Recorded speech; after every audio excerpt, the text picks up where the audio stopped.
Hello, my name is Greg Williams, and I am the director of UMBC's Instructional Systems Development Program. Today with me, I have a very special guest. Today, I have Dr. J. Marvin Cook, the founder of UMBC's Instructional Systems Development Program, which is one of UMBC's largest graduate programs and has been around a long time. Dr. Cook is a noted author, professor, consultant, and entrepreneur. Dr. Cook, I want to say welcome home. I'm delighted to be home. It's been quite a while. It's great to have you here. Well, thank you a lot. I know UMBC is not a strange place. You spent many years here. And nights. Yeah, we had, a lot of times be through teaching at 11 o'clock at night here. Oh, that's a long day. That's going home. And night. Yeah. Well, one of the things I wanted to talk about with you is a lot of people know about what you did at UMBC, but I want to back up from that. Tell us about your background and your career prior to arriving here at UMBC. Wow. You got time? I'm delighted. We have a lot of tape. Well, I got my first degree in electrical engineering at Louisiana Tech. And so then I moved, that was in 1951. And then I went to Texas A&M to get a master's degree. And that was in let's see, one half minute, 50-1 now. So after that, though, I went on an engineering job at a sulfur mining company, where I learned a lot about how to relate to people in their field. I can tell you a story.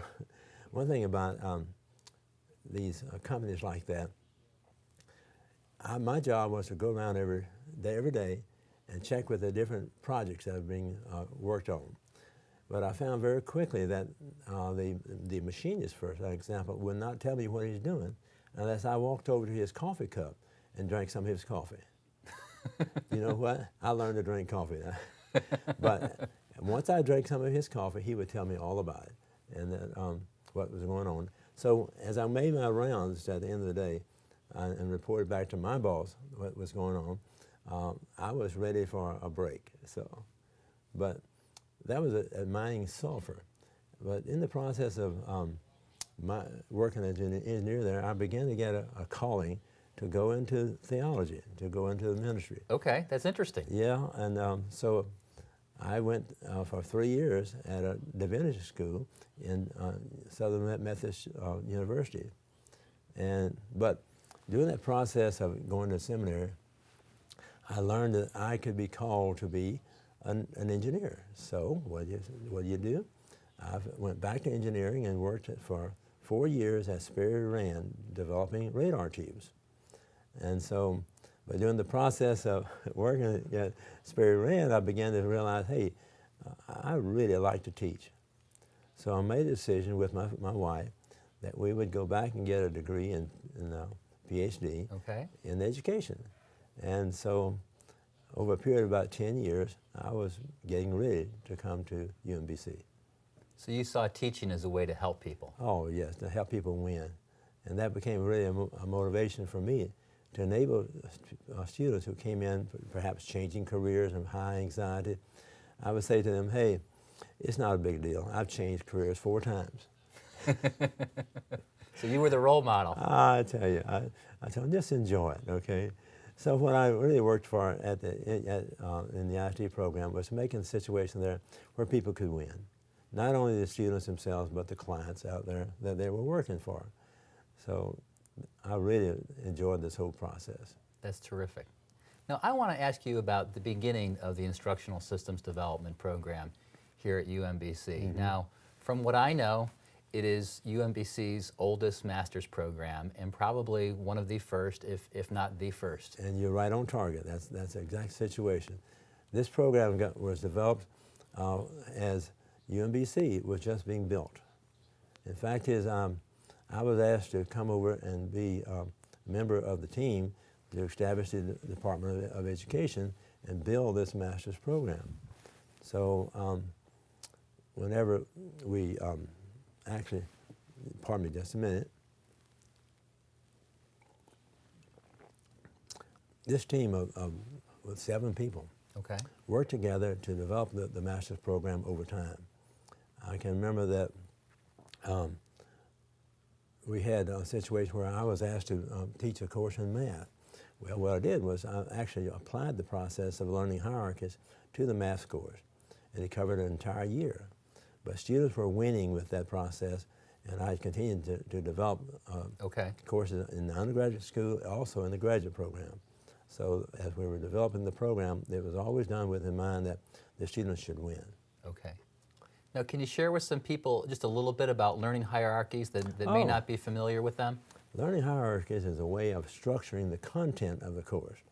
With the learning hierarchies, you're trying to make sure that you're talking about performance.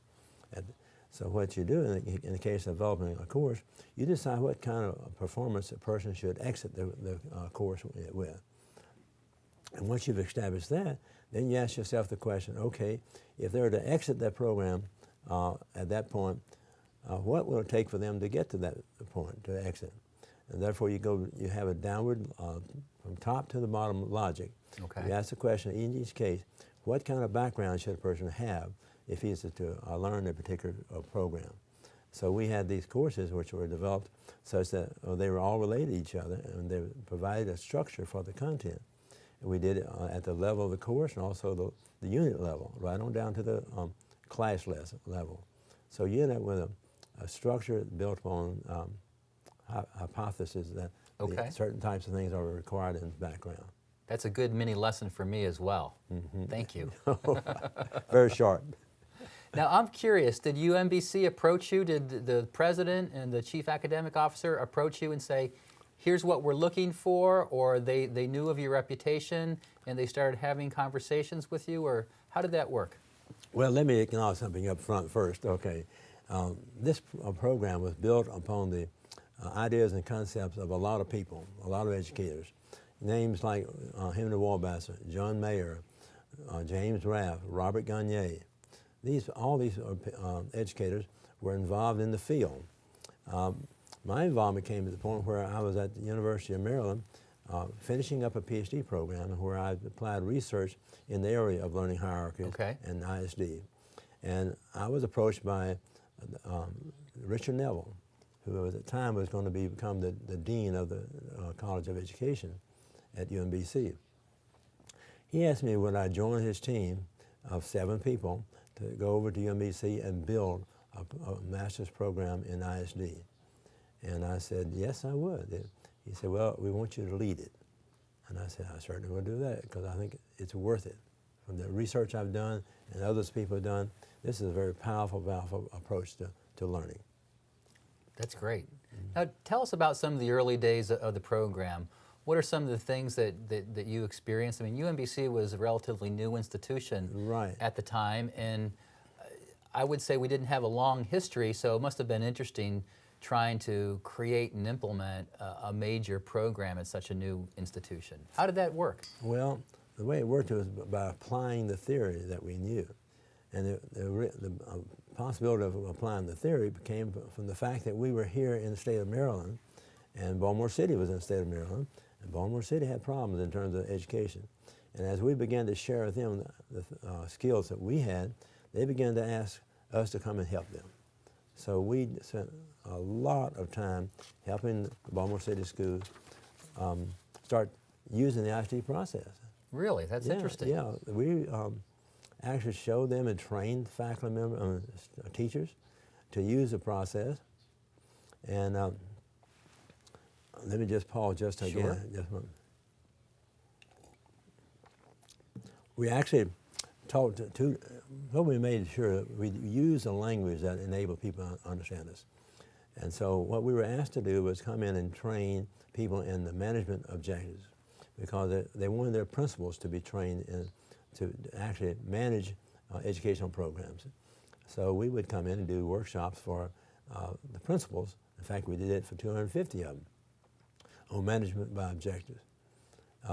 Again, that for the teachers, great kind. We spent a lot of energy and time as they use this book. It's called How to Meet Accountability. Okay, why don't you hold that up and show that? There you go. This is co-authored with me with Henry Wallbasser. We use this book, and there must have been several thousands of teachers who actually got trained in teaching by objectives. And the demand was always there. And one of the things that we were asked by the social superintendent, Dr. Carroll, said, would we please do some research so we could have some data showing the effect of teachers being trained this way? I said, delighted to do that. We need to do research. So what she asked me to do was to prepare the teachers to be trained in the process of ISD in 2 days. What she wanted to do was mimic the way that they had to conduct workshops. Okay. So you had a whole 2 days to do this. That's right. In other words, using this book, How to Meet Accountability, we went through the process. We had a group of teachers who were brought in for 1 day on a Saturday, and we gave them introduction to ISD and practice applying the process. And then the teachers left for a week, and we were told you cannot tell the teachers to use the ideas. You just train them, and then there's a week lapsed, and then I gave them another day of instruction. All right. Now that's a group of teachers who were trained and introduced to the process, and over here was another a group of teachers who did not receive that. And what we did was watch what happened to their students. Well, we found that over a period of 4 months, as the students were all studying the same material, those students who had been taught by teachers who received this workshop had a rate of learning which was 80% faster than those students who had not been taught by teachers in the workshop. That's powerful. Wow. So you actually had data to support your work. Unbelievable. It was delightful to do it, and we believed in it, of course. So, but at the same time, while we were doing that work with Baltimore City Schools, we were developing courses for our master's program. Okay. And we'd use the same process, top-down logic, and so that we would, in fact, this whole program is always based upon application of theory. Theory, yes, but also applying it. Because we wanted the students leaving this program to be able to go out and make a difference in corporations and healthcare institutions, you name it, higher education. We wanted them to make a difference. The way to do that is teach them how to apply it. That's very interesting, because a lot of people think the whole movement towards performance improvement in education and training is something that's relatively new, but you were doing it a long time ago. 40 years ago, that's when it was. Now, I started on in 1969, and that's 40 years. We've been there doing it. You're a groundbreaker. I'll tell you, we really put some effort out there to it, very much so.